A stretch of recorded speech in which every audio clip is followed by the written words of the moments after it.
আসসালামু আলাইকুম প্রিয় ফুটবল ফ্যান্স।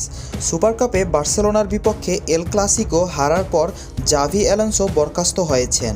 তার এই শূন্যতা পূরণ করেছেন রিয়াল মাদ্রিদের কাস্তিয়ার কোচ আলভারো আরবেলোয়া। তবে তাকে নিয়োগ দেওয়া হয়েছে সাময়িক সময়ের জন্য। এখন স্থায়ী কোচ খুঁজতে নেমেছে রিয়াল মাদ্রিদ। আর সেখানে অনেকেই মন্তব্য হবে, যদি স্কালোনিকে নেন এই দায়িত্ব তাহলে কেমন হয়? আদৌ কি দেখা যাবে রিয়ালের ডাগআউটে স্কালোনিকে? সেটা এখনও চূড়ান্ত না হলেও এই সম্ভাবনা উড়িয়ে দেওয়ার মতো নয়। এর কারণ হলো আর্জেন্টিনা দলের হয়ে সাফল্য ছোঁয়া হয়েছে এই স্কালোনির।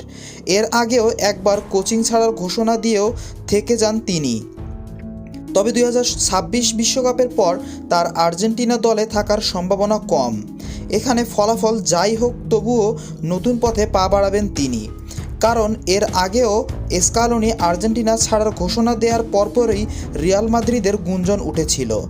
আর তাই বিশ্বকাপের পর আর্জেন্টিনার দায়িত্ব ছাড়ার পর সবচেয়ে বড় নাম হবে রিয়াল মাদ্রিদ। রিয়াল মাদ্রিদ স্কালোনিকে পেতে চাইবে বিশেষ 3 বড় কারণে। প্রথম কারণ স্কালোনির সাফল্য।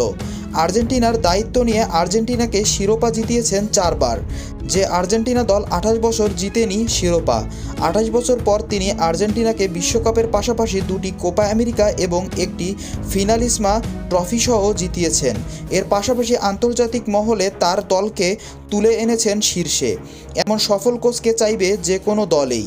দ্বিতীয় বড় কারণ হলো স্কালোনির ম্যানেজমেন্ট।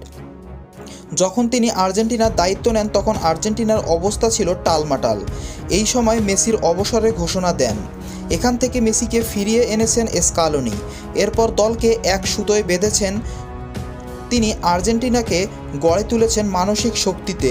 দলের মধ্যে সমতা রেখেছেন, যে কারণে লাউতারো মার্তিনেজের মতো খেলোয়াড়কে বসিয়ে রেখে তরুণ আলভারেজকে সুযোগ দেওয়ার পরেও এটা নিয়ে ছিল না কোনো আলোচনা। আর এমন একজন কোচকে চাইবে রিয়াল মাদ্রিদের মতো দল। তৃতীয় বড় কারণ স্কালোনির ট্যাকটিক্স। অনেকে বলেন স্কালোনি আনচেলত্তিকে ফলো করেন, যে অভিজ্ঞ কোচের অধীনেই সফল হয়েছিল রিয়াল মাদ্রিদ। দল বুঝে কৌশল সাজিয়ে খেলোয়াড়দের ফ্রিডম দেওয়ার সব কিছু আলাদা করেছে স্কালোনিকে। আর এমন কোচ এই মুহূর্তে খুঁজছে রিয়াল মাদ্রিদের মতো দল। সব মিলিয়ে স্কালোনি হতে পারেন রিয়াল মাদ্রিদের দলের পছন্দ। তবে সব মিলিয়ে তিনি রদ্রিগো এমবাপ্পেদের দায়িত্বে আসবেন কিনা এটাই বড় দেখার বিষয়।